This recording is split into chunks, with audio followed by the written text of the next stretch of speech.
Fyrir framtíðina.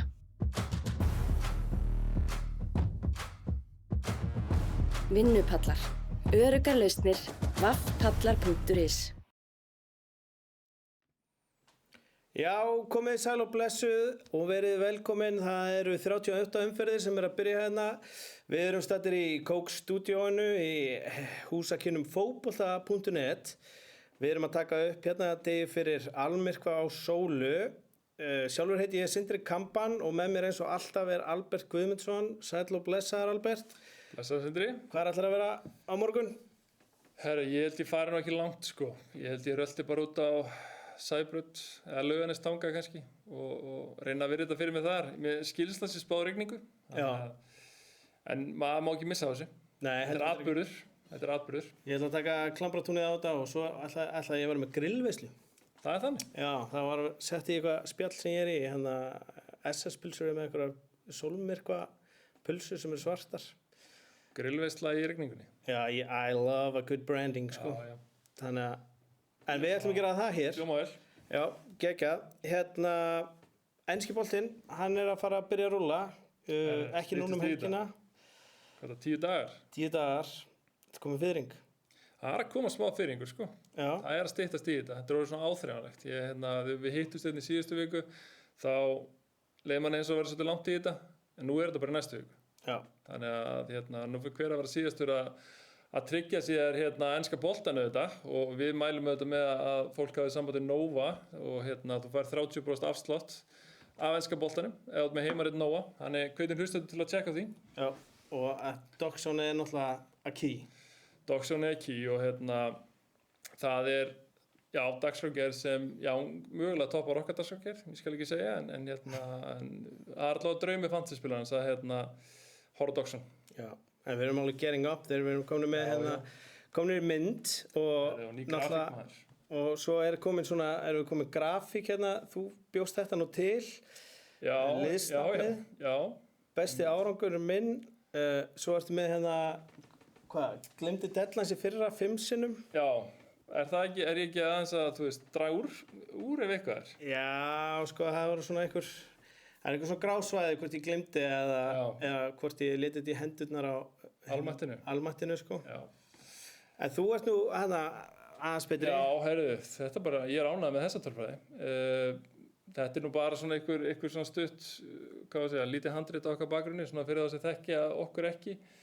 Ef við erum að rýna í tölunar, þá kannski er ég með aðeins svona betri árangur í fantasy allavega. Já. Af okkur tveimur, en þú ert klárlega hefur afrekað meira á sviðinu, sko. Á stóra sviðinu. Já, þú settir improv-sýningar 100. Ég meina, er ekki improv mjög mikilvægt í fantasy?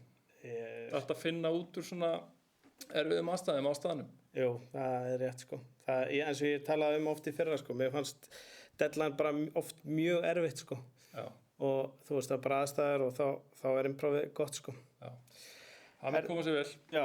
Enda bættur þið nú í fyrra allavega, bættur þið nú frá því sem svona, hvað að segja, frá því sem áður var, 2 tímabilin á undan. Já. Átt nú eitt betra síðan, sant? 150k. Já. Ég núna getur séð í hvað prósentu þú ert, þessu top 1% og þeir sem eru búin að standa sig vel eru búin að taka eftir því að þeim er bætt inn í svona deildir top 10%, top 2%. Ég sagði að fyrsta tímabilið mitt var í top 2%. Já. Og líka síðasta tímabil. Já, en þú komst inn á hann, nú bara er ekki seinna vænna heldur en að fara að peppa vinnustaðadeildina, vinadeildina, fjölskyldudeildina og ég sá nokkrar deildir líka í fyrra þar sem menn voru bara 2 í deild, bara svona, ekki head-to-head deild í skilningi fantasy, heldur bara svona alveg rígur bara. Já, bara það sem þú varst að skora á eitthvað, skilur, nennir ekki. Hólum. Já, þannig að við bara hvetjum alla. Sko, við erum að leggja drög af officialfotboll.net deildinni. Já. Og svo erum við með á teikniborðinu, svo ég tísi því nú aðeins, að við ætlum að vera með mögulega, ef allt gengur eftir, það eru samningar viðræður í gangi, að vera með svo kallan deildabikar. Þannig að það verður áhugavert fyrir ykkur að tjekka á því, en þá mögulega verður þetta keppni milli deilda, svona lífslaupi stæl. Það hljómar mjög spennandi, koma aðeins smá keppni í gang á milli íslenska fyrirtækja. Það eru deildir út um allt. Já. Þannig að að gera að fara svona að búa til liðskeppni úr þessu. Að maður sé ekki alltaf að keppa bara við einstaklinga. Þetta önnur teymi líka. En þið getið fylgst með því bara á miðlunum okkar. Við erum á Instagram, Facebook, TikTok. Við erum á Actionu líka. Action. Gæti verið virkari þar en við erum þar. Og en við erum að hvetja fólk til að fylgjast með miðlunum okkar. Að það er eitthvað brewing. Herri, það er eitthvað brewing. Við ætlum í svakalega gjafaleik í vikunni. Við ætlum að gefa hapatreyjur. Við ætlum að gefa bjór frá Thule. Thule, alltaf léttur, alltaf light. Auðvitað kaldastur og bestur á íslenska barnum. Samkvæmt minni vettvangsrannsókn sem ég vitnaði í síðasta þætti. Við verðum líka með gjafabréf frá Bullseye, stærsta pílustað í Evrópu. Við ætlum að gefa gjafabréf í partypílu. Og við verðum líka með gjafabréf á Matarkjallarann. Mögulega besta veitingahús bæjarins. Það getur svo sem hver sem haft skoðun á því, en það er mitt mat. Já, ég fór þarna á brúðkaupsafmælinu mínu daginn. Já. Ég frábæra þjónustu. Já, trúi. Og sko, það sem ég tók líka eftir, þeir sem hafa ekki komið inn á Matarkjallarann, að þetta er besti staðurinn til að taka business meeting í hádeginu. Já. Þetta er niðri.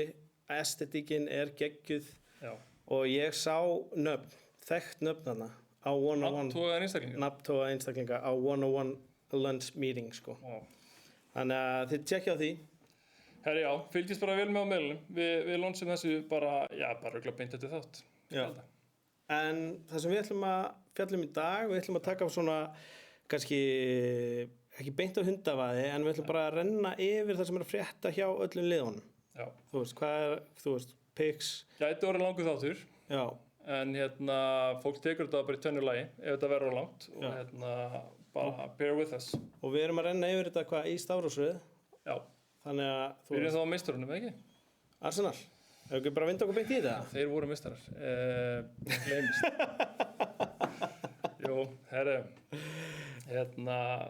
Þá ég að spá hvort við getum hendu upp, ætlum við ekki að hafa svona töff grafík með þessu, henda liðunum hann er þetta, sjáu þetta production. Við erum að tala eins og allir sé að horfa okkur í mynd, það er kannski ekki tilfelli, en ef þið ekki að horfa okkur í mynd, þá bara hvetjum við ykkur til að skipta yfir og vera að vitna þessari nýju grafík okkar. Já. Herðu, hvað hefur þú að segja, Marcel? Herðu, ég er bara spenntur fyrir að vera. Ég veit ekki, það er náttúrulega stóra spurningin er náttúrulega bara Gabriel 8 milljónir. Já. Þannig að við erum nú með eitthvað 2 draft sem við ætlum kannski að taka í lokin. Já. Ég með Gabriel í öðru þeirra, ekki hinu. Ég kannski ættu ekki að byrja að kíkja bara aðeins á leikjaprogrammi, er ég að fatta. Til að sjá aðeins bara, þú veist, hvaða lið svona eru relevant. Ég kannski gleymd að nefna það. Ef að tæknimaðurinn okkar geti hent því upp, það væri frábært. Epíst. Sjáum hvort að það lendi. Hérna er þetta. Þeir náttúrulega sjá þetta ekki sem eru ekki að horfa okkur í mynd, en þau geta nú flettið sér upp á símanum sínum eða vilja. Arsenal er nefnilega rosalega gott prógram. Þeir byrja á Coventry heima, þeir fara svo út á móti Villa og svo heima á móti Chelsea. Svo er Sunderland, Brighton, Leeds. Þetta eru 6 leikir, sleppa við þetta City, sleppa við þetta Liverpool, sleppa við þetta United, þannig að og fyrsti leikurinn Coventry heima. Það er svona mjög freistandi að vera með 3 Arsenal hérna og byrja start. Já. En já, kannski þá aftur að einmitt. Byrja start. Ertu þá, þú veist, ég meina á síðustu tímabili þá var þetta alltaf, þá var maður ekki mikið að taka Arsenal sóknina. Maður var með Rice, en svo var Gyökeres mistækur, þú veist, en maður var mikið að taka vörnina, þú veist, það er alltaf Arsenal defense. Einmitt. Heldur að þið séu að fara að halda hreinu núna, fyrstu 3 leikina? Þú veist, ertu að fara... Mér finnst bara alltaf líklega til að halda hreinu, en ég býst svo sem alveg við að verði smá högt að þeim í ár. Þú veist, það eru margir sem er ekki ennþá komin tilbaka í þeim. Þú veist, það vantar hvað? Það vantar ennþá Raya, Saka, Rice, Eze, Madueke, Merino og Subimendi. Enginn af þeim er ennþá búin að spila á pre-season. Já. Og við erum þú veist, Ødegaard og Martinelli spila ykkur á nokkra mínútur, ég held að Gabriel sé búin á einum leik, þannig að þú veist, þetta er þú veist, menn eru bara ennþá að koma saman og væntanlega svona, ég ætla ekki að segja þunnir eftir titilin í fyrra, en svona, þú veist, það er ákveðið spennufall. Já. En auðvitað býst, þeir eru favorites að vinna deildina, þannig að þú veist, auðvitað viljum menn úr þeirra liðum. Já, en svo náttúrulega með allt sem við segjum hérna og við eftir að nefna þetta oft, að þú veist, prísísona náttúrulega þá í gangi, þú styttst í þetta, Já. en við eigum náttúrulega inni þarna leikinn samfélagsgjöldin sem verður hvað, 16. Já, við fáum svona aðeins betri mynd á þetta með leikinu samfélagsgjöldin, þú veist, bæði frá City náttúrulega Arsenal, þannig að þú veist, prísísona náttúrulega við erum svo marga líka góða leikmenn sem spila á HM, þannig að þú veist, þetta svolítið að koma seint heim og saman hjá þeim, þannig að en þú veist, við vitum svona alveg sirka hvernig það mun líti út. Ég meina, Saliba meiddur, hann verður lengi frá, Timber eitthvað aðeins meiddur líka, þannig að lítur bara allt út fyrir það að varnarlínan hjá Arsenal verði, þú veist, auðvitað ræði markinu, svo ertu með White í bakverði, með Mosquera og Gabriel í hafsend og svo ertu með Calafiori í hinum bakverðinum.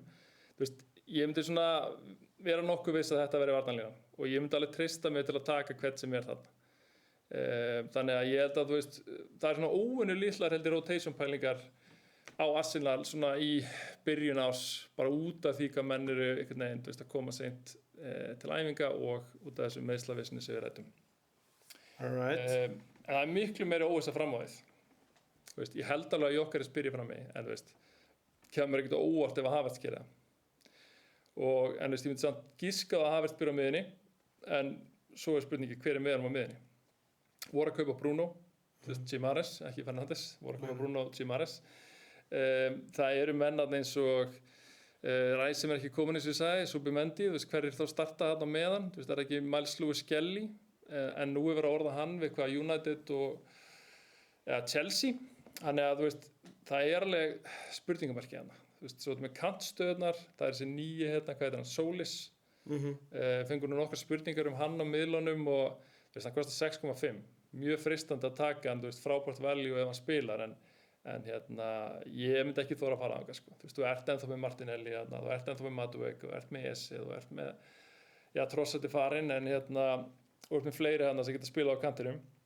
En má ég skjóta inn einni spurningu? Já. Af því það var nokkru hluti sem þú varst að reyna að berja inn í hausinn á mér á síðasta tímabili. Já. Það er annars vegar að pæla í mínútum. Já. En svo nefndur líka oft hver á vítunum. Já, einmitt. Og eins og við ræddum nú oft í fyrra, það það bara ansi óljós hjá Arsenal. Já. Og það virðist bara vera eitthvað svona, það smá gimme 5-stemningu við vítunum. Ég myndi giska á Jókeres myndi taka víti á móti, eða fá víti á móti Coventry. En það þá spilar inn í að ég held að Saka spila ekki á móti Coventry. Þannig að ég myndi segja að þú veist, ef Jókeres og Ødegaard á vellinum, ég myndi halda að Jókeres taki það. En það kemur heldur ekki óvart að Ødegaard taki það. Þannig að það þú veist, maður getur ekki sett mikla vikt á Arsenal vítaskiptu, því miður. Þangað til annað kemur í ljós. Ef að Jókeres tekur 2 röð og skorar báðum, þá vitum við hvernig staðan er. Já, og Jókeres á 7,5. Já. Þú veist, það ekkert fáránlegt að taka hann sko, þú veist, en eins og ég segi, þú veist, þú getur samt bara, brentið á því að allt í einu Havertz mættu bara í framlínuna og Jókeres á bekkinn, en eins og við nefndum á hann, samfélagsgjöldurinn, það svolítið key. Við getum lesið svolítið í hann, hvernig þeir munu fara inn í tímabili.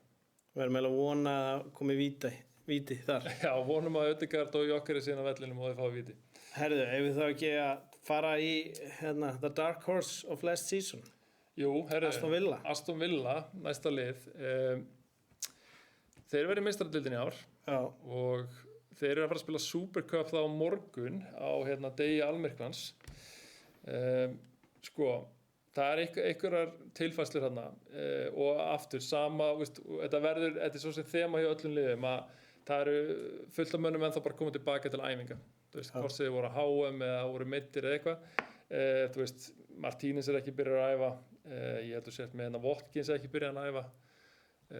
Dinje líklega á leiðinni burt frá þeim. Hann orðað við PSG. Og þeir nú búin að selja eitt stóran. Þannig að, svo eru náttúrulega bara að selja Tielemans og þeir eru búin að selja Rodgers. Já. Þannig að það eru mikla breytingar á miðinni.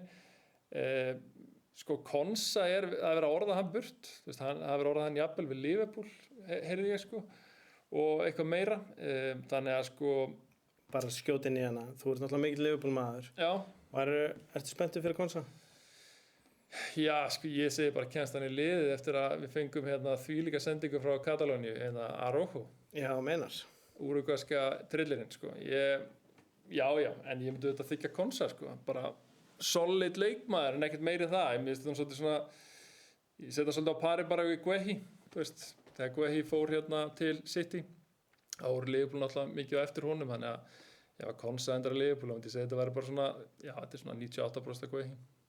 Já, en þetta náttúrulega, hann náttúrulega 4,5, sko. Já, ef við farum einhvers aftur í fantasy, sko, já. Þú veist, þá einmitt, það kannski eitthvað til að pæli seinna en hérna, ég held að Konsa núna sé ekki gott pick, sko. Nei. Og ég held líka bara, þú veist, Villa, þetta heldur svona smá, þú veist, þetta smá spurningamerki bara mitt, þú veist, hvernig þeir að fara að koma inn í tímabili aftur. Fylgjumst bara með þeim í Supercup, þú veist, sjáum hvernig hérna þeir standast í þar og hvernig þeir stilla upp, þú veist. En ég meina, ég býst ekki við Watkins þar og ég býst ekki við Martínez, þannig að kannski, þú veist, en þeir sem hafa verið að spila, ef ykkur vill fara Villa-leiðina, þú veist, Madsen í vinstri bakvörð í 4,5, þú ert með McGinn þarna, þú ert með Buendia, búin að vera góður á Prísison og svo ertu með, já, fyrir einhverja kannski, Garnacho. Ég myndi ekki fara þangað, en hvað segir þú með það, gamli United maðurinn? Garnacho, já, sko, gúlpurinn ég finn það, þú veist við fyrir... Það stoppaði nú við Chelsea hérna á milli, sko. Já. Kannski er hérna þessi taug ekki að brömm, sko. Nei, en vítin hjá Aston Villa? Herru, sko, Watkins er náttúrulega allræmt léleg vítaskipta. Þannig að ég myndi eiginlega giska bara að Buendia væri komið með þetta. Þú veist, Tielemans var svolítið með þetta. Gott ef að Rodgers tók ekki eitthvað víti, en hérna, ég myndi giska að það myndi að fá víti í fyrstum vera að Buendia myndi taka, en það er alls ekki klárt, bara alls ekki, sko. Já, en ef við sjáum Buendia taka víti í Supercup, já, þá kannski skoða maður hana. Nema, þá er Watkins ekki að spila, sko. Þannig að það er ekki alveg svona... fara ekki vissuna, en það segir allavega eitthvað. Það segir að hann sé framar í goggunarröðinni þeir sem spila þann leik. Já. En já, ég held að þú svo sem ekki að eyða miklum tími Villa. Ég held að sé ekki margir að spá í svona þeirra eignum nema mögulega þeir sem á að trúa að Watkins starti umferð 1. Já. En ekki líka, þú veist, það eru margir á tím Watkins vagnunum. Bara svona almennt. Já, hann er frábær leikmaður. Það vantar ekki. Og hérna... Ég er líka ekki að misminna. Það voru margir með hann í upphafi síðasta tímabils og hann var svolítið lengi í gang. Þetta rennur allt saman hjá mér, en hérna... Var ég með hann? Ertu að meina það? Nei, ég held að bara svona almennt séð, skilur. Já, jú, einmitt. Villa náttúrulega voru mjög hægir að staði fyrir það. Hvernig var þetta? Þeir skoruðu ekki fyrstu 5 leikjunum. Já. Þannig að, jú, það voru margir svekktir með hann. Alveg svo... Já, átti svo sem við fleiri leikmenn. Ég var nú ansið svektur með Virts og fleiri góða. Þannig að... En við ekki að halda bara áfram? Jú. Taka Bournemouth. Ég kannski opna mér einn túli léttan með öðrum að þessu. Já, djúðl, hljóma það vel. Þeir eru Europa League í ár. Og nýr stjóri. Og hérna... Og alltaf einhverja sviftingar. Bournemouth er svona klúbbur sem er alltaf mikla sviftingar. Já, en svona fantasilega séð, þá eiga það náttúrulega helvíti erfiðanleik í fyrstu umferð á móti City. Þannig að, þú veist, og hvað þýðir það? Það þýðir eiginlega bara að maður er ekkert mikið að pæla í Bournemouth. Þú veist, bara næsta umferð er einhvern veginn, hún er það einhvern veginn svona, hún skiptir alltaf það miklu máli einhvern veginn þegar maður er að velja sitt lið, að þegar bara næsti leikur er City, þá ert ekkert æstur að taka leikmanni, þó það ættir ágætisprógram eftir það. Þannig að já, ég mun allavega að halda mig frá Bournemouth, en þetta er spennandi lið ef við horfum til lengri tíma. Ég meina, þeir eru meina Ryan hana, sem bara ég vona Liverpool kaupi, bara frábær leikmaður, þú veist, spilaði ekkert mikið á HM, en hérna er í Brasilíu, hann var erfitt að komast að þar. Spoiler alert, hann er í báðum draftunum sem ég bjó fyrir þennan. Já, hann fekk alltaf að fara með á HM, annað en sjá Pedro, þannig að veist, það kannski segir eitthvað. Og hérna ég verði þá til að heyra meira frá þér. Af hverju valdur Ryan í hérna dröftin þín? Já, ég er nefnilega í báðum dröftunum mínum er ég með 2 bara 4,5 varnamenn. En hann er fyrsti maður að bekkja mér í báðum dröftunum. Og hérna, ástæðan ég er bara með sama bekkin í báðum dröftum að því að, þú veist, what's the point of, þú veist, ég er að bíða og sjá. En allavega, en ástæðan fyrir því að ég hugsaði eitthvað svona að hann væri svona wildcard, þú veist, að hann gæti dottið í að skora móti City eða bara, þú veist, í fyrstu umferð. Þetta er svona leikmaður sem bara getur dottið í. Hann er explosive, sko. Já, þú veist, og þá er þetta með svona típist, einhver spilar ekki og þá er ég með eitthvað svona eitthvað pönt, skilur við, sem fyrsta varamann að detta inn 17 stig eða eitthvað. En við kannski rætta betur við skoðan draftið, en þú veist, það sem ég myndi kannski mæla með gegn Ryan, hann er svo heit vara á markanum núna og leikmannaglögginn lokar ekki fyrir en eftir umferð 2. Þannig ef það er brotin sterkir orðrúmar að segja að fara eitthvað, segjum bara Barcola orðrúmarnir til Liverpool Kólni og þeir þurfa einhvern annan á kantinn og eldi Ryan, þú veist, þá eru þeir kannski ekki að fara að spila honum, þú veist, ef að út af meiðslahættu eða bara hausinn hans, þú veist, farin einhvern annar sko, af því einhver hefur lagt eitthvað tilbúð á borðið á umboðsmönnum hans. Þannig að svona heitir bitur á markaðnum, þú veist, það er alveg áhætta. En, þú veist, ekkert galið samt, skilur, en þetta er bara áhætta til að vera, þú veist, varum, bara vita þessu möguleika, herri, ef ég tek hann gæði í liðið mitt, þá er þetta einn af þessum risky picks sem getur klikkað. Ég má ekki hafa of mikið af þeim í liðinu, þú veist, ég þarf líka þá að hafa eitthvað, þú veist, solid með. Þannig að, en skemmtilegu leikmaður, klálega gaman að horfa á hann, þannig að, þú veist, það er gaman að eiga hann. Og hann, þú veist, og ef einhver er að fara að skora til sitt í þessu liði, þá væri það hann, sko. Hann er gæðin sem getur prjónað sig í gegnum bara hvað sem er og hérna búið til hvað var einhver. Að vörnin hjá þeim, væri það eitthvað þar? Þeir eru fórnulega begin velgengni bara. Já. Konur upp í 5,5 manna, Hill og Truffert.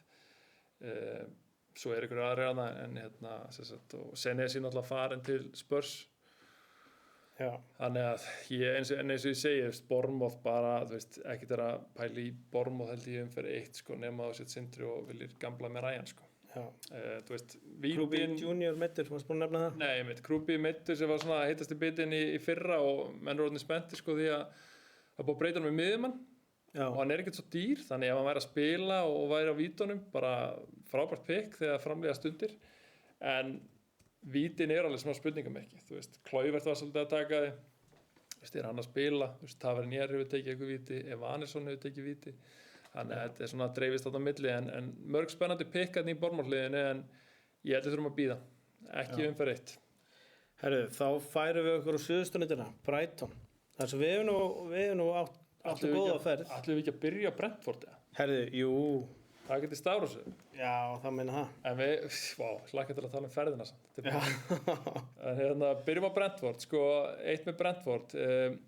Ef við byrjum á vörninni, ég meina, Van de Berg er lengi frá, þannig að Ægir 4,5, virðist hann eldur á það í vörninni. Annars ertu með Coyote og hans löngu innköst, hérna hérna, á 4,5 líka, sem meiri svona bakvörður. Það komið nýr maður á miðjuna sem heitir Sangare.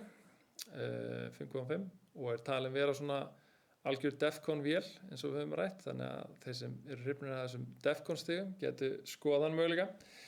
Við erum náttúrulega með Dango og Shade að neð þá, 6 milljónir Shade og 6,5 Dango og hérna þú veist, þeir eru options en eru alltaf svona rotation risk. Þeir eru konið með Jadon Anthony sem var í Burnley ef maður styrir honum. En sko, ef ég stíg inn í, þá líður mér eins og sért sko köttur kringum heitan graut. Já, býtu. Því að það er einn maður þarna sem kannski flestir eru á pæli, sem er Thiago. Já, ég var bara að vinna við völlin, sko. Já. Þannig að sko, en eitt með Thiago, Callum Wilson er mættur. Já. Ég er nú ekki að segja að hann sé að fara að slá hann úr liðinu, en Callum Wilson, hann elskar ruslmínútur. Hann er að fara að koma hann inn á alltaf á, þú veist, 8000 annari og aðeins svona, þú veist, skera inn í mínúturinn á Thiago. Sem, þú veist, hljómar ekkert svo slæmt, en þú veist, hversu oft hann sá við Thiago í fyrra, eða bara Brentford yfir höfuð, þú veist, þeir hætti aldrei að sækja. Þú veist, þeir eru að reyna skyndisóknir þarna á 90. mínútu og þú veist, þeir eru allt inni bara mætti 3-1 í teg og þú veist, Thiago skorar eitthvað tapinn, sko. Ég held að Wilson muni fá nokkuð þannig gefinsmörk sem að Thiago hefði getað tekið í fyrra, en svo annan alltaf með Thiago, hann átti alltaf ótrúlegt tímabili fyrra, hann er alltaf komin upp í 8 milljónir. Já. Og að 6 í fyrra. Já. Þannig að þú veist, hann er dýrar en Pedro, til dæmis. Einmitt. Og kannski stóra ástæða okkur Pedro er svona vinsæll en Thiago ekki. Það er alltaf vermið. En þú veist, prógramið á Thiago er bara flott. Ég myndi alveg, já, kannski spoiler, en ég myndi alveg íhuga hann í mittlið. Já, maður er kannski að hringja hana út í Íslendingin í liðinu. Já, fá okkar statusöptut. Við vonum við þetta Hákon fá okkar mínútur en ætlum við búumst ekki við Keller í markinu. Jó, ég held að. Og Thiago með vítin fyrir það sem er áhuga því. Já. Þá fyrir þetta Brighton. Já, frábær borg. frábær borg, hvað er langt síðan vorum þarna? Það eru mörg ár, sko. Já, Ég veit ekki, ég er að pæla að fletta upp innan live. já. Og meðan ætla ég ekki að segja fólki að Brighton, þeir náttúrulega hefja leik áður en fyrsta umferð hefst í ensku deildinni. Þá byrjar umspilið sitt í sambandsdeildinni segi ég. Þannig að þeir eiga leik fyrir umferð 1 og svo eftir umferð 1, milli umferð 1 og umferð 2. Þannig að meðan sum lið eru bara að spila 2 leiki í umferð 1 og 2 eru þeir að spila 4. Þannig að það getur alveg, þú veist, ég segi að það getur verið gott og slæmt. Þú veist, það er svona, getur byggt upp einhvern rytma í liðinu, en líka kannski bara ómikið álag og ferðalög. Mér skilst að, ég veit ekki hvort það sé búið eða hvort það sé komið á hreint, en síðast ég heyrði var líklegt að vera leiðin til Noregs. Já. Í kuldan þar, þannig að... En það sem ég ætlaði að fletta upp Já. var sko, á visitor.is. Já. Getur keypt ferðir á enska boltan. Og ef þú vilt koma með mér á Manchester-leik, sem er tenging í Brighton fyrir okkar, þá er Manchester Brighton 10. febrúar. Okay. Þannig við getum farið þangað og kannski bara tekið lestina niður til Brighton. Þú í Sesko-treyju það? Já, örugglega sko. Okay. Ég myndi þá vera á veginn, sko, að í Brighton hefur alltaf verið mitt lið nummer 2, sko. Já, það er mitt lið nummer 2 líka. Ég hef alltaf verið með soft spot. Já. En já, visitor.is, mælum með að fólk kíki þangað. Það eru ýmsar ferðir komnar í sölu, hvort sem þú ert United aðdáandi, Liverpool aðdáandi, bara aðdáandi enska boltanum og vilt bara sjá góðan fótbolta í góðan geðin. Arsenal, Chelsea, Tottenham og beint frá Akureyri. Beint frá Akureyri líka? Já. Tekið túli með þér. Já. Herru, eitthvað meira Brighton? Já, þeir eru náttúrulega aðeins í Evrópu. Það höfum ekkert rætt á. Mitoma er meiddur. Hann var svo sem ekkert að gera frábær hluti í fyrra. Myndi að fá meiddur núna út af prísisson. Það þarf ekki að vera alvarlegt, en svona, þú veist, aðeins svona, hvað maður segja, býr til smá óvissu í kringum hans mínútur. Hann var líka svolítið svona, maður sá hann fyrir þetta, þá sá hann svolítið í svona templati sem var að myndast, sko. Já, einmitt. Og sko, Rötter, sem heitir reyndar í leiknum Jorginho, hann er með 2 mörk og 1 assist í prísisson. Hann kostar bara 5,5. Það er a bargain. Það er a bargain ef hann spilar. Og það er einhver grikki þarna, Kostulas, sem kostar líka 5,5. Og er með 2 mörk og prísisson. Ég held við séum að fara að lendi smá svona Barry Beto dæmi hérna. Já. Ég held við verið svolítið að splitta þessu. En klárlega ekkert alveg fylgjast með það því að ég meina, manstu, þú fórum inn í síðast tímabil, þá var fólk bara að tala um Jorginho sem sko inn í umferð 1 og af því hann var líklega á vítunum. Svo reyndist það eitthvað bull, það var hérna O'Reilly eða einhver sem bara, ég hef alltaf heyrt að hann tók eitthvað víti, var á vítunum, en ég held að hann sé ekki að spila í ár, þannig að Rötter gæti orðið gott bygg, en svo sem allir eru að tala um í Brighton samt Gross, 5,5, sem er líklega á vítunum, raunverulega. Þá er það bargain. Já, hann er alltaf öllum set pieces, hann er að taka aukaspyrnur og hotnin og það, sko. Og svo ertu með þetta Gómez sem kostar bara 5 og er líklega að fara að spila á kantinum. Þannig að ef að það raungerist og mér sýnist margir alltaf taka sensin á honum, þá er það rosalegt value líka. Ég meina, með eitthvað að ná 5 milljónir á kantinum í Brighton, þá er það bara hrópært, sko. Já. En bara svona, sko, þess að fyndið þú ert að tala um þetta og ég er svona að grípa mig, sko, hvernig ég hugsa þetta heimskulega, sko, þannig að fyrir ykkur hlustendur og þeir sem eru að horfa, þú veist, ef þið ætla að taka eitthvað alvarlega sem er sagt hérna, þá hlustið á Albert, en ef þið viljið taka svona út í bláin picks, að því, þú sagðir hérna, það er hérna Grikki, hvað er hann, Kostulas, og ég hugsaði eitthvað, já, það var stemming, bróður minn, sko, hann býr í Aþenu. Já. Þannig ég var nú gaman að vera með eina Aþenu-tengingu í liðinu mínu. Geta hringt í bróðum minn beint til Aþenu, bara heyrðu, það er hérna góðu gæi í mínu liði sem var að skora, sko. Já. Þetta var útidúr. Þú veist, heldur með Grikkjunum með? Nei, ekkert sérstaklega, bara, þú veist. Já. Og strifuna þeirra bolta, þeir eru Evrópumeistarar hérna. Sko, ég er enda man eftir því að hafa ekki, þú veist, það er náttúrulega þoldið á enginn. Þegar þeir eru Evrópumeistarar. Þeir eru ekki Evrópumeistarar saman dag á Metallica spila á Íslandi. Herðu, það er rétt. Minni það. Revealing our age, hérna. Sko. En varstu búin að nefna þann sem er kannski í flestum liðum, eða í mörgum liðum? Það er Gross. Nei, og markmaðurinn, Verbruggen. Já, Verbruggen er þetta. Jú, já, maður gleymir átt markmannum, sko, Verbruggen, þú veist, ef við erum bara að leita að þeim sem eru hvað bestu markmenni 4,5, það er að Verbruggen og, þú veist, það er eiginlega Kingski, en það er svo skrítið að segja að þegar maður er svo fast í höfðinu, sko, þessi hauskúpuleikir sem hann átti þarna á móti, hvað var það, Atletico, og bara ekki samfærandi markmaður það sem ég hef séð á honum, en ég meina, þú vilt bara ekki vera að eyða miklum pening í markmenn og það hefði svo sem geta verið eitt af þessum ráðum sem ég gaf byrjundum inn í síðasta þetta að bara eyða sem minnst í markmenn og þó, ég held reynda þegar framlega stundir ég held að mjög margir muni vera á ræjavagnum jafnvel frá umferð 1 en það er samt, þú veist, af hverju að taka ræja á 6 eða út með alla þess að varnamenn á 5,5 segi ég allavega og líka bara svona, þú veist, að þú varst að pæla í markmannunum og pæla í Verbruggen þá þú veist, þá byrjaðir á móti Aston Villa heima Chelsea úti, Leeds heima Coventry úti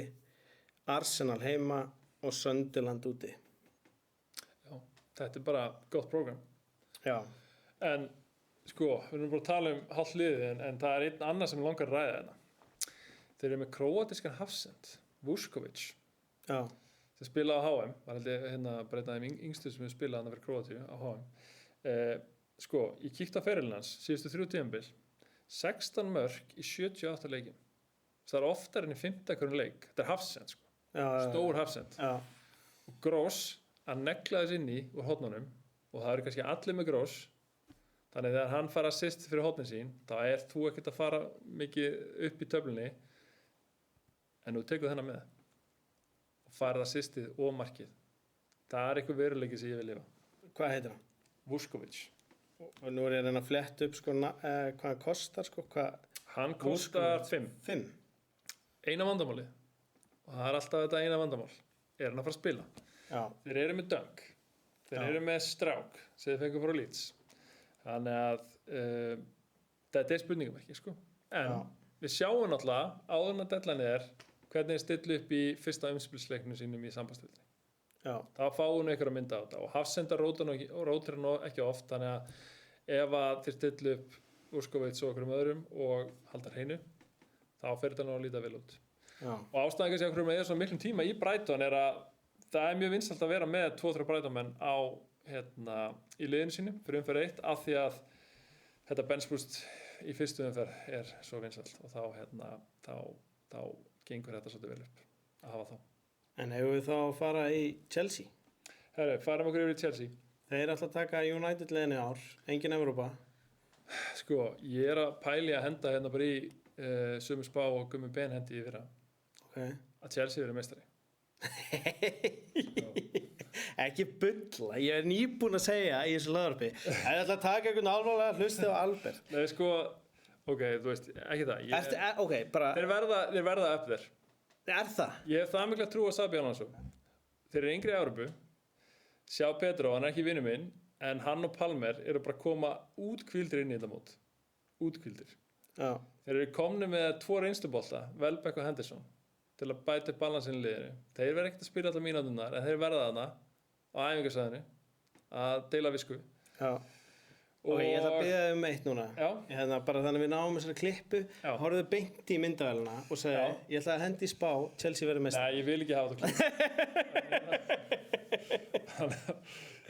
en þessi hljóð upptækjaði til en sko sjá Pedro bara eins og við tölum nú hann að sangirni Herri, ég ætla að opna mér a cold one þú voru að opna hér a cold one sko, hann er komið 6 mörk og 2 assist á prísum. Það er mikið. Og þetta prísíson eins og það er stundum með að vera að spila á móti einhvernum djókliðum og þú veist alveg hvernig það er. Og hann er náttúrulega búin að spila alla prísísleikina því að hann er bara búin að vera hann út á æfingarsvæði í allt sumar. Hann fekk ekki fara með á HM. Hann er að fara að byrja fyrstu umferð. Og hann er líklega að fara að spila alla leikina. Þannig það er freistandi að taka hann. Ég finn það alveg á sjálfum mér finnst það freistandi, en mér langar það ekki en það eru bara góður rauk að taka hann og það er alveg ástæða okkur hann er í yfir 50% en og horfir samt á Chelsea prógramið þú ert með Fulham úti fyrsta umferð það finnst mér hljóma trikki ég ætla að prófa eitt hérna Einar, það er tæknimaðurinn okkar geturðu sett prógramið upp Já, fáum leikjaprogrammið aftur upp. Já, halda áfram. Sko, Chelsea á hennan útileikan á móti Fulham, þú veist, ekki það er nú, ef það er eitthvað stutt ferðalag í ensku úrvalsdeildinni, þá er það Chelsea og Fulham, þetta er nú bara hlið, en, þú veist, ef hann skorar ekki í þeim leik, Já. hann er að fara að hrynja í verði, það eru allir að fara að selja, eða veist, ekki allir, en það eru mjög margir að fara að selja, að þú veist, það myndast þetta verður svona einhver virðiskildra, að þú veist, að eiga 50% leikmanninn, hann klúrar í fyrstu og allir, þú veist, þeir sem elda bara stígin í þessu leik, þú veist, er ekki með þolinmæði, sem er mjög margir og stjórna markanum, þeir eru að fara að selja hann fyrir eitthvað til skorur í fyrstu umferð og þá bara er hann að fara að hrynja. Einn punktur með þetta líka sem ég hef heyrt svolítið talað er að því að núna þá getur séð inn á fantasy síðunni hvort að menn séu líklegir til þess að falla að hækka í verði.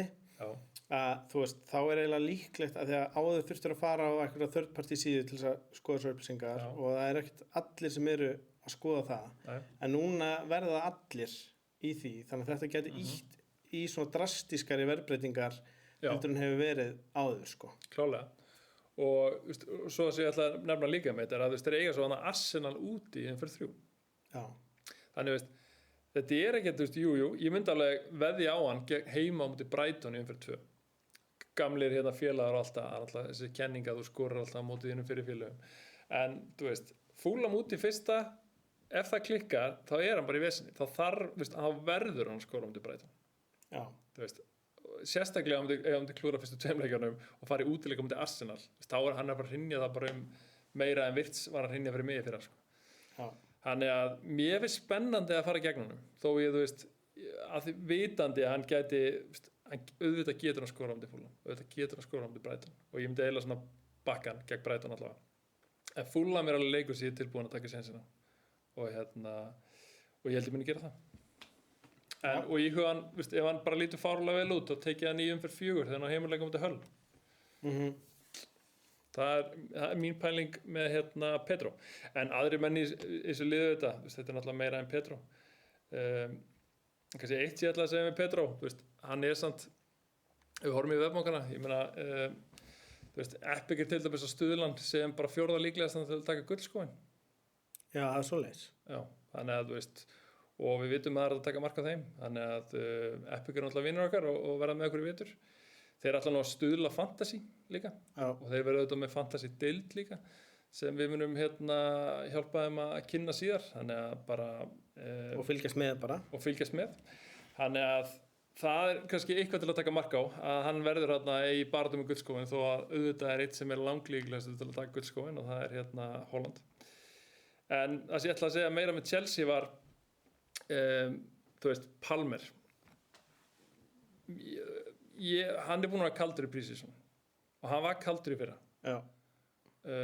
ekki pun intended þú veist, hann er bara búinn að vera bara ekki góður og ekki að skila þannig að ég bara, það kemur í alveg ekki óvart að Landsson myndi bara selja hann sko. Ég held að hann sé það hefur eitthvað gest að það var eitthvað rofið sem var bara slökkt af en auðvitað vona ég honum gangi vel en ég er ekki að sjá hann í mörgum liðum og ég sé ekki margar sem á að trúa hann. Nei, hann lækkaði líka verið, hann er 9,5 núna. Já, sem er samt alveg mikið, skilur. Já, eða þú veist, það er punktur sem ég var að fara að koma inn á, skilur, að þú veist, þetta er ekki eitthvað svona, maður getur alveg verið með hann í liðinu, þú veist, en Búmo er 8. Já, með Búmo, með Sóboslega, með Virts, með Ræs. Já, bara endarastu gæðum sem eru ódýrari og þú myndir freka taka, þannig að ég myndi ekki mæla með honum, en hann samt, ég myndi búast við að hann sé á vítunum, þannig að þú veist, það eru alltaf möguleiki þarna og Palmer, hann er svo skrítinn, ég meina, hann áttist alltaf þessa leiki, það sem hann alltaf bara poppaði upp með eitthvað 20 okkar stig, sko. Þú veist, hann áttalega rönn sem kom bara 22, veist, eitthvað svona, eitthvað bull, sko, þannig að hann er ólíkita tól. Já, sko, bara til að setja í samhengi, þá er sko Bruno Fernandes stýrasti miðjumaðurinn á 12, Saka 9,5, Palmer 9,5 og svo er Semenyo 8,5. Já. Þannig að já, ég held að séu eins og varst að koma inn á það eru mennan úti sem peningunum betur varðið í. Já, og heitir á prísísson hérna líka Gittens og Delap en ég vil bara láta það vera, þetta eru bara eitthvað prísísson tilvílinni held ég að þeir hafa verið að skora mikið. En ok, ég ætla on the spot hérna, Albert. Getur Chelsea orðið meistari ef Palmer heldur áfram að vera kaldur það? Já, það fer hann bara á bekkinn. Já, ok. en ég held að Enzo sé að fara. Já, Og ég held, já, þeir eru náttúrulega búin að fá Rodgers. Þeir eru náttúrulega búin, við kannski glemdum að nefna það, við rættum dagann hjá Villa, en sem sagt, Rodgers verður gott, ég held að hann verður góður á grunn tímamóti, en ég myndi ekki taka hann frá umferð 1. Ég held að bara óljós með mínúturnar, þú veist. já, Búin að vera lítið að spila pre-season, ef eitthvað, ég man ekki alveg hvort að hann byrjar að spila, en já, þannig ég myndi ekki mæla með honum frá umferð 1. Það er svona bíð og sjá. Ég myndi segja bara svona, ef ykkur vill vera á Chelsea-lestinni frá umferð 1, þá er það bara Pedro, og ég myndi láta vörnina vera. Þú veist, þeir eru með einhverja 50 gæja bara á rostanum hjá sér í vörninni, sko. Þú veist, það er bara, þú veist, ekkert hvað þetta var að fá þar, sko. ok. Þannig að ég myndi segja Pedro eða sleppa þessu með Chelsea. Herru, færum okkur þá yfir í lið sem er að koma nýtt inn í deildina í ár, Já. Coventry. Coventry. Þeir eru að byrja erfiðum útileik, heldur Já, betur, þú veist. móti ríkjandi meisturum, Arsenal, opnunarleikurinn. Einmitt. En ok, bara áður en við byrjum að tala um allt, þá langar mig bara að spyrja, þú veist, er þeir ekki koma samt dýri vittlusir inn í þann leik? Koma inn í deildina bestu? Ég ætla bara að stoppa þetta, sko. Þú veist, við erum ekkert að fara að taka Coventry, sko. Þú veist, bara Coventry ræðum þá bara seinna. Leifum Ok. bara að byrja deildina. Þú veist, jú, kannski flottir þarna, þú veist, umferð 2 á móti Hull, Já, en þeir eru með Arsenal úti og City úti í kringu það. Þú ert ekkert að fara í þetta, sko. getur verið boðin einhvern veginn betur velkomin í deildina með Þetta þetta? er alvöru samlokað annað, sko. Já. En bara eitt Coventry og það eru Þetta eina er svona öfug hrósamloka. Já. Þetta er eitthvað slæmt, gott, slæmt. Sko, eina notagildið fyrir Coventry myndi ég segja umferð 1 væri ef þú ætlaðir að benchbústa umferð 2. Þá gætur þú tekið 2-4 milljóna varnarmenn í aðeim, geymta á bekknum á mútið Arsenal og City og auðvitað bara flestum leikjum, en spila þeim heima á mútið Hull í umferð 2 á bekknum. Já. Þannig eru góðir benchbúst 2 leikmenn.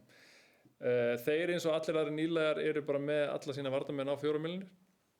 Þannig að það er alveg, þú veist, bara auðvelt að finna 4 milljóna varnarmann í ár, það hefur ekki alltaf verið svona auðvelt og annars myndi ég bara láta það vera. Þeir eru með hennar ræt þarna sem þú ert hrifinn af, Sindri, Já, sem kostar 5,5 milljónir og er líklega á vítum frammeiri, en ég myndi láta hann vera einfritt. herðu. Þá er það vinnu hestarnir frá síðasta tímabili, Crystal Palace. Það var Já. álag á þeim. Herðu, það var bullandi álag á þeim, allt á margir leikir, sérstaklega Mateta sem var náttúrulega búin að vera þarna og var ekki búin að fá sumafrí í ykkur ár. Já, Hann er nú ekki mættur ennþá til æfinga, hann náttúrulega bara að hvíla sig, fór náttúrulega með á HM, spilaði nú ekki mikið en fór með. Mateta, Lerma, Pino, Munoz, Henderson, þeir hafa ekki ennþá spilað pre-season. nei. Þú veist, með Strand Larsen spilaði 45 mínútur, þú veist, með Sarr búin að spila 50 mínútur, Tommy Asu 75 mínútur, þú veist. Þetta er bara að fara hægt á stað hjá þeim, það voru náttúrulega þjálfarabreytingar, eða managerbreytingar, Já. þannig. En þú, eitt nafn hana sem þú nefndir, Strand Larsen. Já, Þú varst svolítið að taka hann inn þegar hann var í Wolves á síðasta tímabili. herri, já, ég má gleyma því. Ég tók hann var eiginlega svona jafn mikið sásöki fyrir mig og virts hann í byrjun síðasta tímabils. Ég var lengi að losa mig við hann, en já, ég myndi ekki taka hann. Þú veist, ég held að maður, sko, það sem ég er búin að vera heitur hjá maður pre-season er Nketiah, 5,5 milljónir, ég myndi heldur ekki taka hann, en þú veist, með hann, Larsen og Mateta, alla hann bara pjúra strækjarar. Já, Þú veist, Nketiah er reyndar eitthvað að vera á kantinum, en ég myndi bara láta þetta allt vera hjá Palace. McNeil er nýmættur frá Everton, það er bara bíð og sjá. Munoz 5,5, mjög spennandi, bara vonum við þetta að hann starti umferð 1, en er ekki ennþá byrjar að spila á pre-season, þannig að það er smá risk í kringu það, kostar 5,5. já, Þú veist, ég myndi alveg kaupa það klálega ef að Glasner var ennþá þarna, en þú veist, það er spurning hvort það sé mikið spurningamerki með nýjum stjóra, hvort að það verði eins þetta sóknar. appeal verði jafn mikið, sko. Já, Það er svona smá bara, þú veist, ég myndi allavega vilja bíða að sjá. Lacroix er farið til Chelsea, við náttúrulega nefndum hann ekki að hann í Chelsea, en hann er einn af þessum mörgu varnarmönnum Chelsea. Þannig þeir sem eru eftir þarna, þá er það eiginlega Canvo sem er svona, kannski svona defcon möguleikinn. Hann er með 1 mark og 1 assist á pre-season. Og svo erum við Mitchell, eða þú vilt aðeins ódýrari option, 4,5. En hann býður ekki upp á mikið fram á við, af því að Munoz er alltaf að bomba fram að þá þarf hann að svona luffa og tekur slótar hann í vörðuna á meðan hann gerir það. En líklega er Mateta á vítunum. Þú veist, ég er ekki að útiloka Sarsi á vítunum, en ég myndi giska Mateta. Herðu, fyrir þá í Everton. Já, það voru fréttir í dag. Já. Brennan Johnson skrifaði undir, hann kom hinna leiðina frá Palace, þess að skiptu bara leikmönnum, Palace og Everton. McNeil fór yfir og Brennan Johnson kom á móti. Þú veist, aftur bíða og sjá bara, þú veist, þeir sem að skipta lið núna, það ég myndi segja að svona frekar ólíklegt nefnum þessu risaprófílar, þessi að fara að starta fyrir 1. Garner meiddur sem var svona ákveðin Defcon hetja í fyrra. Pickford ekki ennþá mætt tilbaka pre-season en þú veist, hann mun alltaf starta. Ndiaye, það eiginlega mest spennandi leikmaður. 6 milljónir á vítum, en aftur, það spurningamerki, það stórt spurningamerki, hann að fara? Það mikið verið að orðan eitthvað burt. Þannig að þú veist, þú vilt eiginlega ekki fara inn í umferð 1 eitthvað svona, já, hann að fara að vera með eða ekki? Þú þarft svolítið svona, þú þyrftir eiginlega eitthvað svona statement eitthvað, já, hann verður áfram til að þú takir hann. Beto og Barry, alltaf kljást þessar mínútur. Ég myndi bara stay clear þar. Mykolenko er ódýrasta leiðin í vörnina, 4,5. Bakurinn Knái, Úkraínu. Hann er heppilegt að hann er með Pickford á baku sig. Já, það er þinn maður. Það er minn maður. Stóð sér vel að HM. Hann er bara svo dýr. 5,5. Já. Hann er bara sama á Alisson og Donnarumma. Já, reyndar. Svolítið mikið, sko. En prógram er gott. Það er Crystal Palace heima, Bournemouth úti, Manchester United heima, Tottenham úti, Ipswich heima og Hull úti. Já, sko, það bestu leikirnir í 5 og 6 þarna, sko. Já. Þú veist, það er freistandi að hoppa á vagnið þá. Þegar svona, þú veist, þá maður sérstaklega að horfa á Ndiaye. Bara þetta eru kannski komið aðeins betur hérna í ljós, hvort að hann sé áfram með ekki. Ja, það verður vantarlega 100% komið í ljós þá, en hérna, þá var það spennandi að taka hann, myndi ég segja. Herri, förum þá bara yfir í Fulham. Eitt með Everton bara, þú veist. Dewsbury Hall náttúrulega, heiti í fyrra, sko. Hann, þú veist, 6-5, ég veist aðeins svo mikið. Já. Veist, aðeins yfir Ndiaye, ef Ndiaye verður áfram, þá er það bara svolítið svona búið einhvern veginn að prísa hann út úr leiknum, myndi ég segja. Já. En þá skulum við fara yfir í Fulham. Við erum í Fulham. Sem er eiginlega samt leiðilegasta liðið til að tala. Eða það? Já. Andersen byrjar í banni. Já. Það hefur enginn gert, sko það er enginn með 2 return á pre-season nema í Iwobi. 1 mark og 1 assist. Ekki taka hann samt. Þeir eru með nýja frammera sem ég veit ekkert Garcia, 6 milljónir. Ég myndi bara segja bíða og sjá. Múnis er ennþá þarna, 5-5. Frammi líka. Já, veistu hvað hann er að koma? Ég maður ekki. Garcia.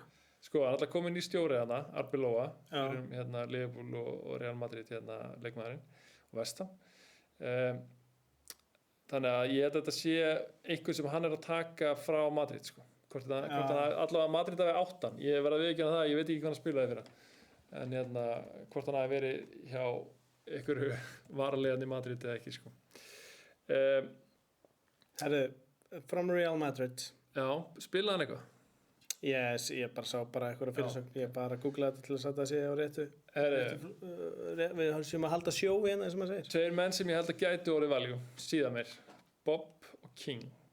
5,5 miljón miðjumenn. Eru vantilega að spila þarna hvað á kantinum með í hólunni. Þú veist, Bob, maður sá alveg spretti á honum og City. Hann var mjög góð leikmaður og King náttúrulega líka, mjög spennandi leikmaður. En ég bara, veist, Fulham náttúrulega er að fara inn í hana Chelsea-leik í fyrstu umferð. Veist, ég myndi bara láta það vera og hérna láta það ráða seinna hvernig maður tekur það. Þetta líka bara flest þessi lið sem eru með nýja stjóra þá er ég að taka út í sviga þessi stærstu lið að maður þarf bara að bíða og sjá hvernig handbragðið á liðunum er. Maður þegar Íra byrjaði með Bournemouth það var allt í apaskýtt þá, sko.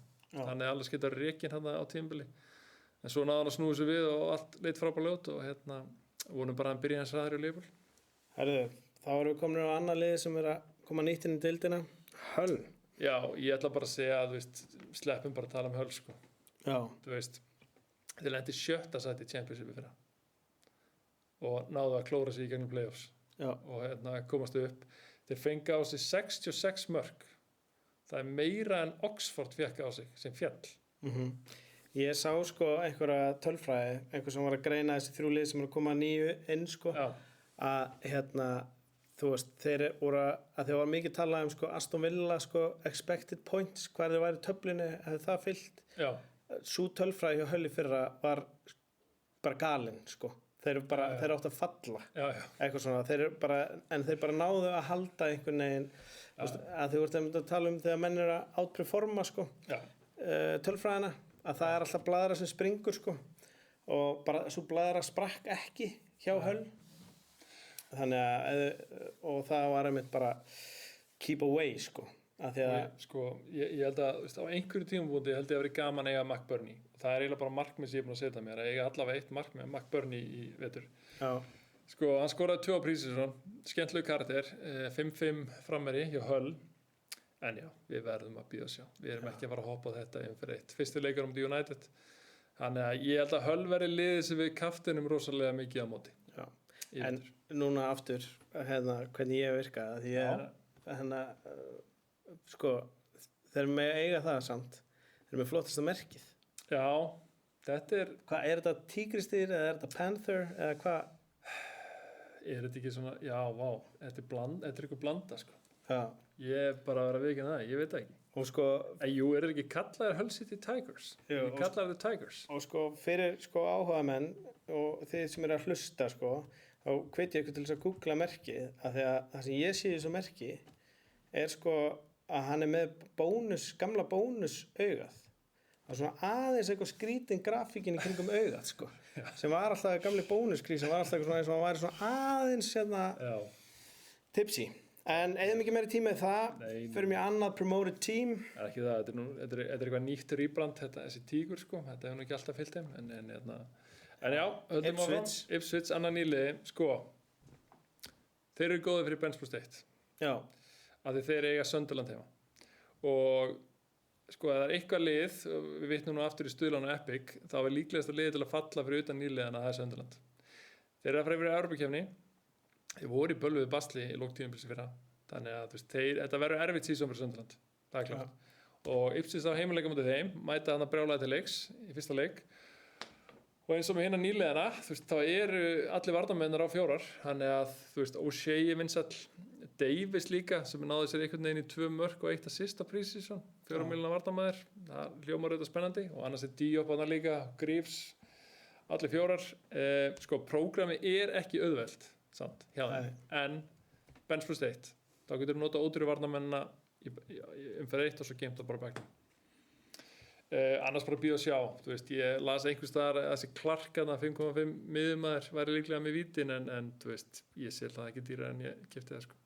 Nei, sko eina sem ég hef Ipswich að segja er sko ekki tengt fantasy en nú kikkar inn nefnitt bara hvað því að við erum með einhver tengingar. Ég var sem ungu maður í pönkljónsut, túraði í Bretland, svaf þar á gólfum og mér minnir sko að það sé sterk pönksina í Ipswich og nema hvað við vorum átt að sofa eitthvað fáranlegum stöðum. En mér minnir sko þarna að þá var gaurinn sem var að halda tónleikana, þá var hann einhver svona sko alvöru milli, svona upper middle class guy. Já. Við fórum heim til hans og svo á gólfinu hans. Já. Nema hvað að sko þá var parkett á gólfunum sem var óalgengt sko. Það er mikið teppi á gólfunum í Bretlandi. Já, inn á klósettum líka. Já, bara þetta er sko það er viðbjóður að sofa því að það er skítugt sko, en það er mýgra heldur en heldur parketti sko. Þetta mótaði þig? Þetta mótaði mig sem unga mann. Herri, Ipswich. Ég þekki nú bara einn Ipswich stuðningsmann, Gunni Samloka. Nú, já, herðu, ég var að hlusta á. Gunnar á Völlum kannski, ég þekki að fleira undir því nafni, en svo náttúrulega Hermann Heiðarsson. Já. Kannski að gleyma einhverjum öðrum Íslending, en já, áfram gakk. Leeds. Það eru Leeds-herrarnir, það eru nú margir íslenski stuðningsmenn sem halda vel Leeds. Sko, fyrstu 5 þar eru frekar þægilegir. En það er myndalega henda fyrir þá sem eru að pæla í valkarta í umferð 6 sem verður vinsælt. Það eru komin nýja markmann, Trafford, komin í marki, kom frá City. Þannig að hann fær loksins núna rönn í Premier League. Hann fekk hann óvæntan Donnarumma í andlitið í fyrra og var settur á bekkinn. Harry Wilson er mættur, 6,5 milljónir. Ég held að það sé sko ekki málið. Stakk er hana. Stakk var bara frábæri fyrra, aukaspyrnur, fyrst leikadrið og svona, sem var svolítið styrkleikinn á Wilson líka. Ég er ekkert viss um að hann fá að taka öll fyrstu leikadriðin með að Stakk er hana líka. Þannig ég held að svona aðeins, setja smá dældi í svona hans möguleika. Það er að fara aftur að segja bíð og sjá. Já, bíð og sjá er alveg bara svarið við 90% að okkar vangaveltum í dag, sko. Já. En það er, sko, nafni minn, Guðmundsson, hann meiddur. Já. Það komið spennandi gæðan í vörðina að það bara með flott nafn. Ég var til að heyra þig segja þetta sko, Muharimovic. Erum við þar? Já, betur, Muharimovic. Já, ég get ekkert sagt hvað sér rétt eða rannsakaði sko. En hann 5 milljónir og tala hann sem einhverja svona Defcon vél. Já. Annars Róton á 4,5 líka. Og hann ætti alveg að spila. Þú veist, það ekkert alveg nelt en þú veist, ég held að spili. Sem náða sér í 2 assist og Prísísson. Tókst það einhvern veginn. Ginn strákurinn. En framar á vellinum, ég meina Ókafor hefur ekki enda að spila á Prísísson. Hann átti þetta góða kapli í fyrra. Það voru einhverju með hann. En aftur, köttur í kringum heitan grauð, þú veist, Calvert Lúin. Það bara pikki í Leeds og á vítunum. Og ég var að hlusta á, hvað var ég að hlusta á? Eitthvað podcast var hans að fara það. Fara hans yfir mýtuna heilsuna á Calvert Lúin. Það allir með þessa ímyndaðan að sé algjör meiðslapési. En þetta var bara ein löng meiðsli sem hann lenti í. Svo var hann svolítið bara svona lengi að byggja upp eitthvað match fitness eftir það. En þú horfður á síðast tímabil, hann var bara meira og minna available. Og það áfram. Þannig að hann bara ennþá á fínum aldri. Þannig að ég held að hann komið bara mjög sterkur inn í þetta tímabil. Þú veist, þá með 14 mörk og 2 assist í fyrra. Í 30 störtum. Skoraði 3 mörk á Prísísson. Ég held að verði í öllum liðum. Sko. Já, eða þú veist, hann as of today í 24,8% liða. Já, ok, ég haldi meira, sko. Já, okay. En ég held að svo tala fyrir hækkandi, sko. Einmitt. Ég held að sé mun hærri svona hjá þeim sem að pæla mikið í þessu. Já. Herðu, en okkur ekki til setuna boðið, þínu menn í Liverpool. Já, fengur svakalega sendingu frá Barcelona, Araujo. Já. Nei, sko, ég myndi ekki taka hann. Ég myndi ekki taka hennan Jacket heldur, sem eru 2 nýju varnarmenn í Liverpool. Konati náttúrulega farinn og Gómez meiddur og Leoni ennþá í langtíma meðslum. Ég myndi bara segja eina örugga pikki í vörnina Van Dijk. Kerkes var náttúrulega frábær undir Iraola hjá Bournemouth. Hann var hvað með 2 mörk og 6 assist hjá honum þar fyrir 2 árum. Já. Þannig ég myndi segja að hann sé mjög spennandi pikk undir Iraola, en við erum með Gríkjan Knáa sem er vantarlega þinn maður. Já, ég bara Simikas, hann er alltaf klár þegar kærlega kemur. Sko, ekki tekið náttúrulega líka langtíma meðsli. McAllister nýkominn til æfinga, Van Dijk spila lítið, Prísísson, Gakpo spila lítið, nýja heimsmeistarinn sem mættur, Victor Munoz spila bara hálftíma. Hann pikkin margir að taka sóbaslæg, hann í öllum liðum. 7 milljóna miðjumar, mælum á honum, líklega á vítunum. Florian Wirtz virðist henta þessu kerfi og Iraola mjög vel. 4-2-3-1, þá í hólunni fyrir aftan Ísak.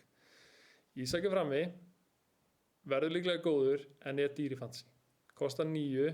Ef hann ekki með vítin, þá veit ég ekki með það. Sko. Hann gæti alveg bara hrokkið í gang og bara gett lítið úr sem verð með það, en það væri svo gott ef hann var með vítin. Það myndi réttlega að hann verð með aðeins meira. Sóboslæg geti jafnvel bara verið gott valjú án vítana. Sko. Þannig að ég held að myndi setja aðeins meira balans í pikkin enn í Liverpool ef að Ísak myndi fá vítin. Ég verð að segja eitt, sko, með að við komum mikið talað Ísak, þú veist, í fyrra, það var náttúrulega mikill svona sirkus í kringum félagaskiptin. Já. Að með svo lítið talað hann núna, er það bara verðmiðin eða? Það datt náttúrulega í þessu löngu meiðsli og virðist ennþá vera svona aðeins að jafna sig á þeim, þannig að hann hefur ekkert alveg fundið fyrra form, þannig að það sé bara málið, en fantasilega sé ég held að það sé bara verðmiðin, þú veist. Það eru flestir að fara með Holland inn í tímabilið. Og þá bara erfitt að taka Ísak með. Það bara ekki alveg pláss. Sko. Þannig það ekkert margir dýrar en Ísak þá. Þú veist hvað, Palmer 9-5 og nú manni þetta ekki fljótu bræði. Einhver annar dýrar? Ég held ekki. Nei, ég held að hann sé bara næst dýrasti frammeirinn eftir Holland, sko. Holland náttúrulega 15,5, Ísak á 9. Svo náttúrulega bara miðjumennirnir, þú veist, Saka og Palmer á 9,5. Já, ok, Saka á 9,5. Já. Ok. Já, en þess að ég ætla að segja kannski líka var með Barcola, það ef hann að koma og breytir svolítið dýnamíkinni, þá verður þetta orðið ansi sterk sókn hjá þeim, myndi ég segja, en þeir eru búin á samkomulagi, Liverpool og PSG, en Liverpool og Barcola, en Liverpool og PSG, það verðist vera svolítið á milli þeirra en þá, og auðvitað gæti einhver annar stólið þessu díl, Arsenal til dæmis, þeir hafa nú gert það áður, tóku Súbimendi á Liverpool í fyrra, en ef að Barcola kemur ekki, eða svona þangað til hann kemur allavega, þá þessi Rio hana, Rio Ngumoha, 6 milljónir. Sem skoraði hana á síðustu mínútunni. Já, þetta er Newcastle. Já. Þannig, já. Það er mjög spennandi pick, en þú ert saman með Victor Munoz, Gagpo mögulega að fara, en hann er þarna ennþá. Þú veist, hann er einhvern veginn, ég mæla ekki minn einu þarna. Þú veist, nema bara Wirtz, Szoboszlai, Ísak fyrir það sem vilja eyða penningunum þar. Þú veist, hann er örugt pick. Eitt með N'Gому Moha. Já. Þú veist, hversu marga mínútur er hann að fara að fá? Ég veit það ekki, en þú veist... Þú veist, hann er á 6 milljónir fyrir eitthvað svona að koma inn síðust 10 mínúturnar. Nei, ég er að tala sko, ég myndi aldrei mæla með honum ef hann væri ekki að starta, sko. Ég er að segja að ég held að hann muni starta ykkur leiki, sko. Já, ok. Þannig að, þú veist, en aftur, þú veist, þetta myndi svolítið fara ekki að gildanum sem við rættum myndum síðast og mínútunar. Já. Þú veist, þetta væri svolítið mikið risk. Þetta er kannski enn eitt bíð og sjá. Heyrðu það fyrst hér. En Fantasy er bíð og sjá. Já, en Szoboszlai að öllum líkindum á vítunum, ef ekki þá væntanlega Ísak. Já, mikið tekinn. Þínir menn. Hæ? Þínir menn næsta? Nei, erum við ekki að taka City á undan? Að taka City fyrst? Já. Ok. Lið nummer 2 í Manchester Borg. Já. Það er alltaf bara Holland, skilur við. Já, mælur honum. Já, en sko síðan er það náttúrulega bara stóra spurningin sem er hvort þú ætlar að byrja með Holland eða ekki. Já. Og maður er svona aðeins búin að heyra sko, það er aðeins að aukast þetta svona no Holland template af því að þú veist, hann er ekki búin að spila neitt núna pre-season, þú veist, það gæti verið að hann sé ekkert endilega að fara að starta. Þá er náttúrulega sko, já, við erum komin hérna upp með prógramið sko, Bournemouth, Palace, Coventry, fyrstu 3. Já, þú veist. Það er góð byrjun. Það er góð byrjun, svo kemur Manchester, Sunderland og Liverpool. Já. En ég meina, þú veist, þegar þú ert með svona dýran leikmann, þá ertu náttúrulega líka að skoða hvort þú ætlar að kaftina hann. Og það er allir eitthvað kaftina hann á móti í fyrstu umferð náttúrulega. Margir eru að tala um að Bruno Fernandes sé betra pick í fyrstu umferð. Já. Og hérna, eins og þú er búin að segja, bíð og sjá. Þeir spila náttúrulega samfélagsgjöldina á móti Liverpool. Sjá bara hvað hann að fá marga mínútur þar. Á móti Arsenal, meina ég. Það var óskandi að vera Liverpool. Já, því ég var að horfa á þig, sko. Já. En sko, já, Holland, við fáum bara vissu að hann sé að fara að starta, það verður eiginlega allir með hann í fantasy. Hann er samt það dýr að ef þú færið einhverja svona tilfinningu að hann sé ekki að fara að starta fyrir eitt, þá er alveg pæling að bara dreifa penningunum annað. Þú getur gert svo rosalega mikið og við förum kannski yfir það eftir. Ef þú sleppir Holland, getur þú uppgreita restan af liðinu svo mikið að mögulega bætir það sér bara upp og svo ertu alltaf með Bruno til að nota sér kaftein í flestum umferðum og svo, þú veist, einhvern af þessum sem þú tekur hann í staðinn og væri þá kannski með Ísak með honum eða Arsenal-gæðina eða eitthvað sko og kannski splæst í Gabriel. Já. En Holland, þú veist, já, ástæðan eins og þú segir, af hverju fólk að tala um þetta, hann er ekki byrjað að spila pre-season og bara með hverjum deginu sem líður, það er maður bara, já, ok, þú veist, er hann að fara að starta bara frá byrjun og hérna, ef hann kemur inn á í 30 mínútur í samfélagsgjöldinu, þú veist, hvernig líður manni með það? Já. Ég einhvern veginn held að hann starti fyrir eitt. Hann er, þú veist, að því maður hefur sé leikið með Holland, það sem hann lítur bara út eins og Dimitar Berbatov, labba bara þarna frammi og er ekkert, þú veist, hann getur alveg spila leikið það sem hann bara er ekkert að hreyfa sig mikið. Þarf ekkert að vera í formi. Auðvitað er hann oftast þannig að hann er alveg að pressa og læti í honum og hleypum mikið, en þú veist, hans gæði geta alveg komið í ljós þótt hann sé bara á hálfu tempói. Það er bara að fá í boltan í lappina, nála markinu og negla markinu. Sko. Bara, þú veist, leikindi með Norri, skilum mörki sem hann skora á hann. Já, bara crazy. Þannig já, mælum á Holland, það er svona auðvitað að teikja okkar í dag. En allavega, en þá önnur picks í City, skilur að við tökum kannski Holland meira en að við náum tíma fyrir draftin okkar. Þá er það, skilur, svo er það náttúrulega Semenyo, sem var náttúrulega mikið tekinn á síðust tímabili og var keyptur yfir. Stóð sér líka bara mjög vel hjá City. Hann er 8-5. Já, með hvað, 5 assist á pre-season. Já. Hann er búin að vera mjög heitur, sko. Já. Þannig að hann er alveg option líka, klálega. Og móti honum, Foden, ódýrari. Já, ég var í hræddu við Foden, þú veist, ég sá að það var stemning með Foden daginn, mér svona aðeins að minkað, að ég held að, veist, fólk sé að muna að Sjerki er þannig líka. Já. Veist, þetta er ekkert bara að fara að vera einhver, bara að dansa á rósum að það, þetta er alveg rótering að það. Já. Og veist. En nú er náttúrulega Pep ekki lengur. Nei, Maresca er mættur. Já. En, þú veist, það eru bara svo góði leikmenn að það. þú getur ekki, það engin, þú veist, gefins í byrjunarliða það nema Haaland og Donnarumma. Já. Þú veist, og Rodri auðvitað ef hann áfram en það verður orðað hann með Barcelona þannig að hann líklega að fara. Ég myndi samt segja að Elliot Anderson verður svona alltaf því neldur þarna, það mín spá en hann ekkert eitthvað frábært fantasy pick, svona hans appeal í fyrra var svolítið þetta Defcon dæmi en hann ekkert að fara að fá þessi Defcon í City því City svo mikið með boltan en góður leikmaður en já, ég fór aðeins Haaland ekki mætti til æfinga fleiri, Doku, Sjerki, Guehi, O'Reilly, Anderson enginn af þeim byrjar á pre-season. Þetta alveg ennþá spurningamerki en við þurfum svolítið að bíða og sjá lykilorð dagsins hvernig þetta verður Arsenal. Já, Donnarumma, þú nefndir hann áðan þú veist, ef maður vill leiða pening í markmann að maður taka Donnarumma frekar en Raya til dæmis.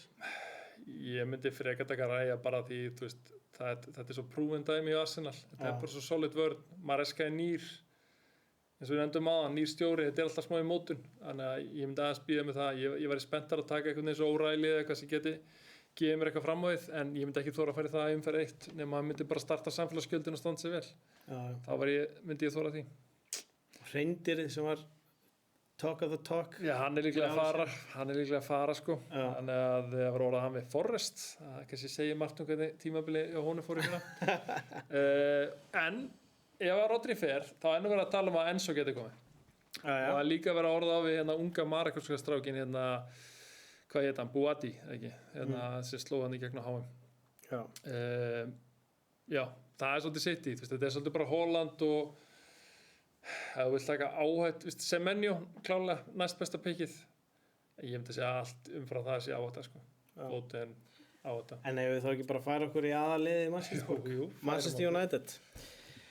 Minn maður Sesko, ekki hann þá búinn að spila á pre-season. Hann er eitthvað meiddur eða ekki? Það er eitthvað... Já, það er eitthvað, þú veist. Það er ekki alvarlegt, en það er eitthvað ángrann. Já. En það er gott fyrir Mbeumo. Já. 8 milljónir, skráði miðjumaður, myndi þá spila frammi.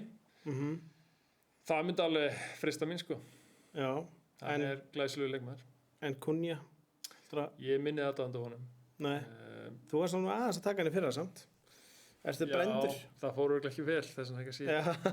Nei, mér finnst bara Mbeumo meira solid líka og ef hann spila frammi, bara, þá finnst mér bara meira appeal, sko. Já. Og sko, Cunha sjálfur er bara nýbyrjar að æfa. Þú veit með Martínez ekki byrjar til Ligt, Lammens, þú veist. Menn eru bara að koma heima saman hana. Tielemans náði einhverjum 20 mínútum. Bruno 20 mínútur, Masraoui 45, Dalo 45, þú veist, það er margt eftir að gerast fram að fyrsta leik. Við búist nú við Bruno hann í liðinu sama hvað. En svo kannski er mikið talað vörnina. Það er svolítið verið að taka sko Shaw og svo Harry Maguire. Já, þetta er svolítið valið hann á milli og ég held að þetta sé svolítið þannig að menn er að stilla upp liðinu sínu, svo er þetta bara spurning 8-5 eða 4,5 hann eftir í lokin þegar þú búin að stilla upp og það fyrir eftir hvort þú veljið Shaw eða Maguire. Já. En ég nú sé Lammens í ykkur liðum líka. Og ég líka sé bara, þú veist, Cunha og Mbeumo annarkot. Það er alltaf glæsilegt að hafa Sesko þarna sem möguleika á 7 milljónir. Það myndi að opna svona nýjan price point þar. Það er ekki margir 7 milljóna strækjarar. Þannig já, við þurfum að bíða að sjá með Sesko en ég held að Mbeumo verði vinsæll í umferð 1 en þeir sem vilja vera aðeins öðruvísi taka Cunha. Já. Ef að fara okkur yfir í Newcastle. Nýr þjálfari það líka, Matthias Jesl. Kemur frá Al-Ali í Saudi var með Red Bull Salzburg líka á tímabili en ég verði að veikina það, ég veit ekki mikið þann stjóra. Nei. Ég veit að Ivan Toney var í þessu liði sem hann var að með í Saudi þannig ég veit ekki hvort hann reyni að nappa honum yfir en þeir byrja gegn Liverpool og ég myndi segja að það sé svolítið bara avoid sko að taka ekki Newcastle menn frá fyrstum umferð og líka bara þú veist þeir voru að selja Bruno Gimares, þeir voru að selja Gordon. Já. Það eru bara spurningum. Það er endar eitt sem við glemdum að nefna með að því Gordon er fann til Barca og minn maður er komin tilbaka frá Barca. Rashford. Já. En er hann ekki bara að fara eitthvað annað? Jó, sko ég ætla að fylgjast með því. Já, mér fannst vera eitthvað svona smá. Það er stærsta bíð að sjá hinga til. Já.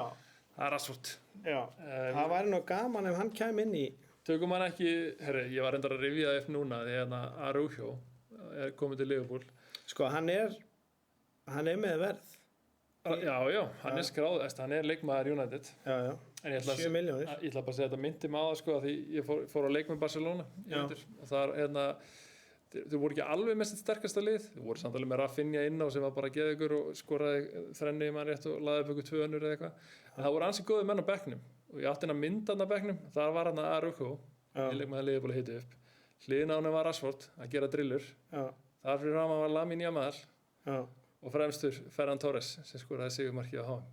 Það var ansi góður bekkur hann að hita. Þetta er þéttur bekkur sko. Það voru góð sæti sem við fengum. En það var alveg meira spennandi að fylgjast með uppbytunni heldur en vellinum og það voru sprengingarinn á vellinum líka. Herðu, Newcastle, sko, stuttumáli. Ég myndi bara segja sleppa þeim. Tonali er náttúrulega að fara líka til Spurs.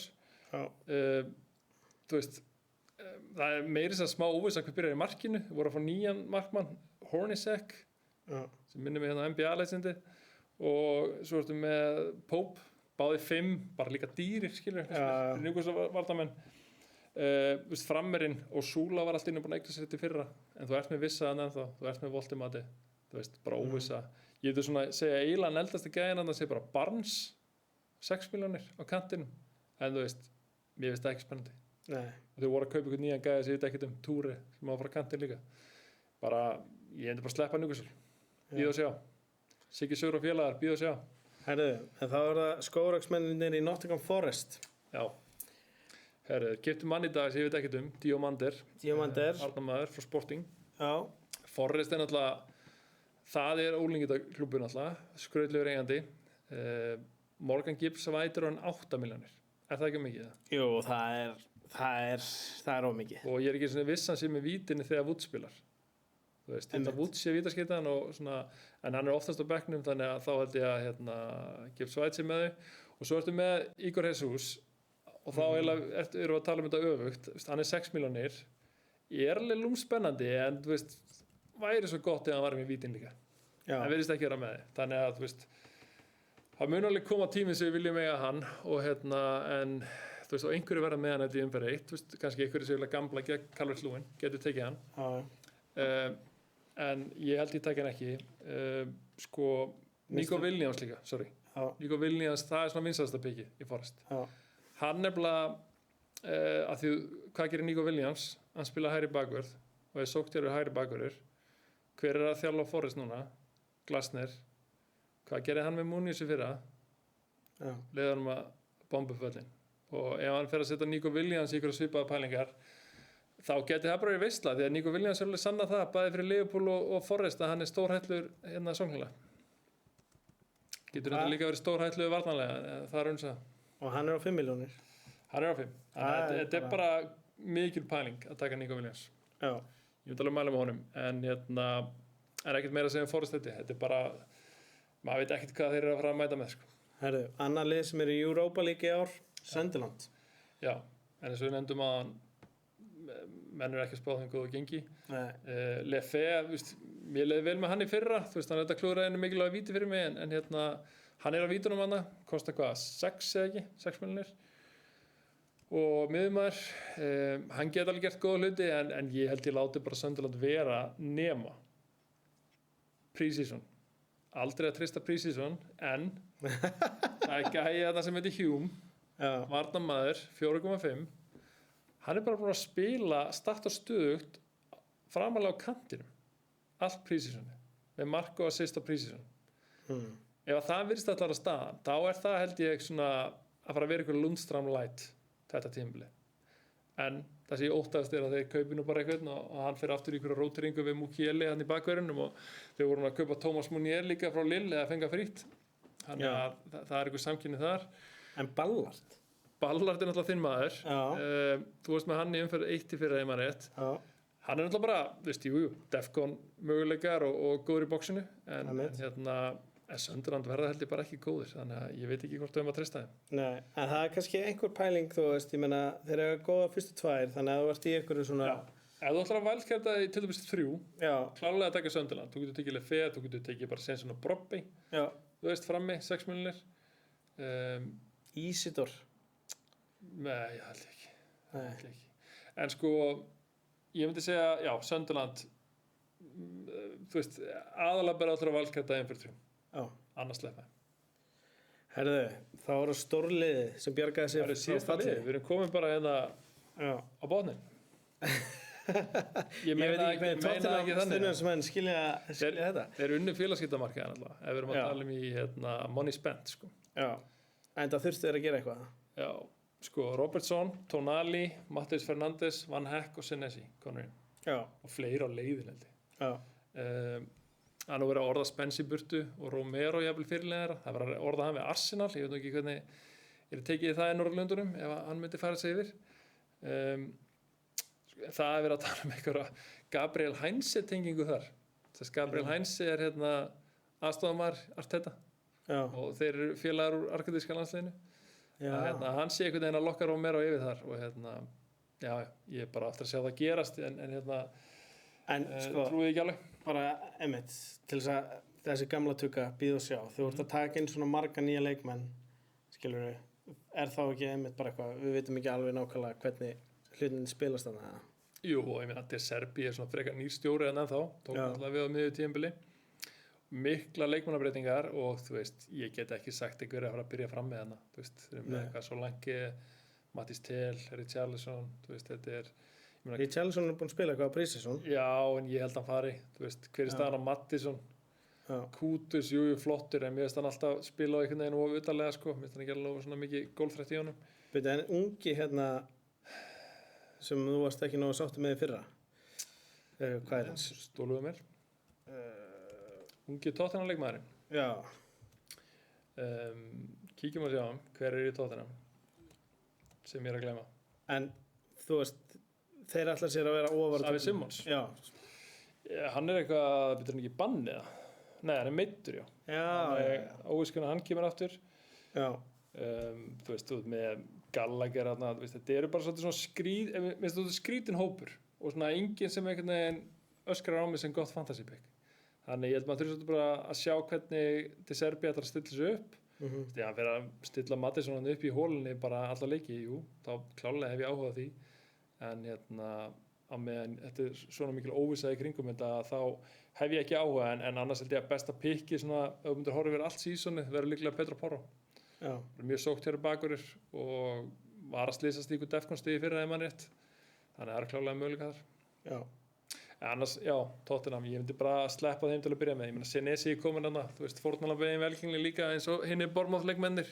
Nefnum hann er komin við 6 milljónir. Já. Það er bara mikið. Það er meira en hann öll Arsenal-vörnin sem er að fara að spila núna fyrir utan Gabriel. Já. Það er ekkert bónusverðið honum. Það er ekkert bónusverðið honum. Herðu, þá erum við bara búin að fara yfir svona það helsta hjá öllum liðunum sem eru að spila í deildinni í ár. Já, gerðum það svolítið hratt en þú veist, ég held að við höfum svona covera helstu talking points. Já, og við ætlum að taka upp einu svona áður á hana. Já, við verðum þetta aftur, auðvitað. Þú veist. En áður en við kveðum í dag, ætlum við ekki aðeins að kíkja á hvað við erum búin að drafta upp fyrir tímabili. Við settum okkur svona smá heimaðinu og gerðum sikkvort liðið af þess að við áttum að gera 1 draft með Holland og 1 ekki með Holland. Já. Og við kannski fáum það bara skjáin til að geta sýnt þeim sem eru að horfa. Sko, við erum við ákvæmum að vera sikkvara leiðina. Þú sýnir okkur hversu marga prósentur af liðum eru með leikmennar þína í sínu liðum, en ég er með næsta leik bara. Já, classic view. En já, sko. Þetta er eitt af breytingunum núna, svo þú getur valið upp í hægra horninu, þá getur séð prósentur og það er eitthvað fleira líka. En vilt þú ekki bara lesa upp þitt lið? Herri, jú, Þetta er Holland-liðið þitt. Já, þetta er þá verið Bruggen í markinu, Munoz, Maguire og Californi. Sko, þetta myndi ég vara við Munoz sem við ræddum á hann, en ok, áfram. Og svo á miðinu þá erum við alltaf með Bruno Fernandes, Foden, Wirtz og Rice. Þetta myndi ég vara við Foden og Rice jafnvel. Já, og svo erum við með frammi, erum við með Calvert, Lewin, Haaland og Wright. Og ert með rætarinn hana. Já. Það er bold choice. Á bekknum er það bara Stíl, varamarkmaðurinn í Brighton. Já. Og svo fremstur á bekk hjá mér er miðjumaðurinn Ryan. Já. Og svo koma hana Thomas og Masukas sem eru svona enablers. Masukas, sagði það? Masuku. Ég myndi kalla Masuaku. Masuaku. En sko, þetta er ekki Benz plus 1 lið. Þetta Nei. er bara lið sem þú myndir Bekkja Ryan og félaga þarna og eins og segi, þetta er svona ég fór yfir aðan, Ryan er svona ég hugsaði eitthvað svo skemmtilegt til þess að hafa á fyrstan inn ef eitthvað dettur út, gæti eitthvað gerst. En ertu ekki smá sammála með, þú veist, það eru svolítið margar áættir hana? Jú, þetta er sko þetta er svona smá hvað maður að segja svona differential pælingar og ég skal viðurkenna það, þetta er fyrsta drafti sem ég gerði. Þannig að það er aðeins breytingar síðan í No Holland liðinu. Þú þurftir alltaf að vera á samfélagsgjaldara vaktinni hana og sjá hvernig fótinn og ræs lít út. Já. Herra, ok, á ég lesa mitt liða. Ég er líka með verðbrökun í markinu og ég stilti sérst upp í Benz plus 1 lið, þannig að ég var með verðbrökun og Kingski markmenn. Ég var með Nico Williams, Calafiori og Mosquera í vörninni og á bekknum sem væri samt á Benz plus 1 væri Shaw og O'Shea sem hefði báði góðan leik í umferð 1, Shaw og Hull og O'Shea á Sunderland heima. Miðinni væri ég með Wirtz, Bruno Fernandes, Pascal Gross og Szoboszlai. Þú varst ekki með Szoboszlai? Nei. Var það eitthvað statement eða? Já, hann datt út sko. Ég skipti honum út fyrir fótinn þegar ég var að það er svo Gómez ódýri miðjumaðurinn hjá Brighton 5 milljónir sem myndi fullkomna miðjuna, hann myndi þá spila þessa umferð af bekknum og svo er ég með Calvert-Lewin sem allir ámaður eru með, Holland sem flestir eru með, svo gæti ég nú ekki hent Pedro í lið en ég setti Thiago og heima út í Tottenham fyrsti leikur Thiago, mér líst bara vel á það. Eða? Já, ég held að De Serbi geti alveg fengið á sig mörk sko. Já. Og mér minnir að Brentford hann bara byrja vel í fyrra þannig að ég var alveg trú á þessu en eitt sem ég er líka að reka auginni þú ert bestilt upp sko Bruno Fernandes fyrirlega en ég með Holland. Já. Heldur þú myndir halda við þetta umferð 1? Já, ég er að pæli því. Ég ætla að Er það hjartað eða heilinn? Sko það er hjartað, ég er að líta á þetta sem sko eftir síðust umferð þá var Bruno sko þegar ég glimti deadline þá var Bruno svo ofta að gefa mér stig að þetta er svona ég er að forðast að nota orðið fórn skilur en þetta er svona ég er að heiðra Guðina og ég held að ég muni halda mig við þetta saman hvað ég held ekki slæm hugmynd sko. Nei, þú veist ekki það, ég er með á Holland núna ég myndi, ef ég ætti að ákveða með 1 mínútur núna þá myndi ég velja Holland en þú veist það eru svona klálega rökarna fyrir Bruno Hull náttúrulega, eins og við ræddum á 7. sæti, 66 mörk fengin á sig fyrir það. Þú veist, Bruno er líklega að koma ferskar inn í þetta mót heldur en Holland. Holland er ekki byrjaður prísísoni. Bruno er allavega byrjaður og Bruno er svona fitness monster sko. Hann spilar alla leiki og hann spilar alla mínútur. Holland, ef hann spilar umfyrir 1 kemur bara 0 óvart að hann fær út á 60 og Marmús mætina. Og kemur heldur ekki óvart bara Marmús starti og Holland kemur inn að 30 sko. Þannig að ég er ennþá þú veist óákveðin en ég er á Holland í dag allavega en það geti verið öðruvísi þegar hann er 3 ár. En við erum hvorir með Gabriel? Já, ég finnst hann ekki alveg réttlæta 8 þegar við getum fengið þarna 5,5 þá ert að borga 2,5 fyrir bara þetta sóknarframlag hjá hann mér finnst það bara mikið sko. Og Mosquera heldur hann starti? Ég held að hann starti, ég held að White starti líka og og hvað það vantar auðvitað, White og Gabriel það er fullkonar vörnina annars þú veist það er alveg til sviðsmyndir annars sem Lewis Kelly byrjar í bakverði og eitthvað og Hinkaby og eitthvað en ég held að þetta verði svona eigum við að kíkja á No Holland? Já, kíkjum á No Holland Einar tæknimaður hendi því upp fyrir okkur mikill meistari, tekja á hljómsveitin hans Rings of Gyges það er svoleiðis algjör snillingur Tjekkum á því sko á ég að byrja aftur byrja þú aftur Herðu, þú skiptir markmann þarna skipti ég markmann bara, þú veist, það var líka bara þú veist, pointið var náttúrulega bara þú getur dreift peningunum ef þú ert ekki með Holland þannig ég fór í Donnarumma og hann eins og sést fyrir þá sem er að horfa, hann er í 11% en ég held ég er með Valdimar sem varamarkmann það er nú bara Valdimarsson Valdimarsson hann heitir hvað, Haukur? Hann heitir Hákon, já, mikil meistari þá er Gabriel komin inn, Já. svo er ég með Pedro Porro og Tarkovski. Þetta er fara að líta miklu svona bólstraðar út hann eða núna. Sko. Já, og svo er ég með, sko, aftur bekkurinn er bara tveir mjög ódýrir, Thomas og Mars, Sami bekkur á hann. sami bekkur á þann. Svo er miðjan, Bruno Fernandes, Szoboszlai, komin inn, Wirtz. Wirtz verður í liðinu mínu, sama hvað held ég. Já. Mbeumo, svo erum við með frammi, Calvert-Lewin og Thiago og svo er það maðurinn sjálfur, João Pedro. Já, hann er mættur. Hann er mættur. Og ætlar í virðisskildruna þar. Já, Þú þarft marka mútið Fúlam, ef þú ætlar þessa lið. já, það er ég. Ísak kýtlaði ekki neitt. Nei, ekki neitt. Nei. Ég bara, þú veist, frekar tekið sko meiddan Sesko inn á bekkinn, skilur og vona eftir einhverju kraftaverki. Nei, en sko, þú veist, mér finnst eiginlega, sko, að skrítið að segja að maður hefði haldið að No Holland er meira á þetta, en mér finnst þetta miklu meira solid lið en sýtur að. Já, og það er líka eins og við komum inn á, hitt var sko bara eiginlega fyrsta draftið og svo er maður að byrja að pæla svo mikið í þessu að, þú veist, ég gerði þetta eftir á. Já. Og það er auðveldar að vera búin að, þú veist, þannig ég mæli með þið líka bara fyrir alla sem eru að fara að setja, bara setja upp draftlið, að svo er bara svo þægilegt að vera eitthvað, herri, já, þú veist, þarna var ég farin meira svona, herri, ef ég lækka þennan, þá fæ ég þarna, þú veist. Aðeins að tvíka til. Já. Herru, mitt lið, hérna, listaði upp, ég held bara markmennum og breytum og ég held áfram með svona benchboost 1 pælingu, það er Verbruggen og Kingski. Ég hendi Gabriel í vörnina. Já, það er komið triple up. Þrefald Arsenal vörn, Gabriel Calafiori og Mosquera. Þetta finnst mér góð hugmynd. Á bekknum er ég þá með Maguire og O'Shea. Náðu þá að uppgreita sjó upp í Maguire. Á bekkinn, miðjan, Bruno, Wirtz, Szoboszlai, Mbeumo og Gross. Þannig þarna náðu ég að uppgreita Gómez eða ekki upp í Mbeumo. Og frammi þá, það er bara sama áðan, Calvert-Lewin og Thiago, nema þá er ég komið með Ísak í staðinn fyrir Holland og ég með einhverja tilfinningu að Ísak fari hrattast af, en sko horfandi á þetta lið mitt núna. Þarf hann ekki að sanna sig það? Ísak? Já. Hann hefur alveg sannast í þessari deild á þér, en sko, jú, hvort það sé komin í standmennur. Já, ég bara sanna þennan verðmiða sem hann var keyptur á fyrir ári síðan. Ég er að viðurkenna það, ég var ekki alveg búinn að átta með því að ég var að fara inn í þetta með þrefalda Liverpool-sókn. Og kannski væri þetta ekki draftið sem ég myndi enda með, en þetta var alltaf sem ég ákvaði að henda upp í dag.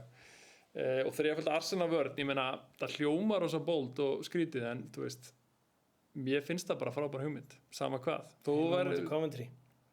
Já, ekki bara það, heldur bara, Arsenal vörnin er einhvern veginn, hún er bara svo solid og sóknar möguleika þarna, mér Saka, hann var ekkert að sína mikið í fyrra, þessi fantasy asset, sko, ef við verðum með hann og þetta hring með vítin, ræst, hann var solid í fyrra en það er svona aðeins fyrir að draga af honum.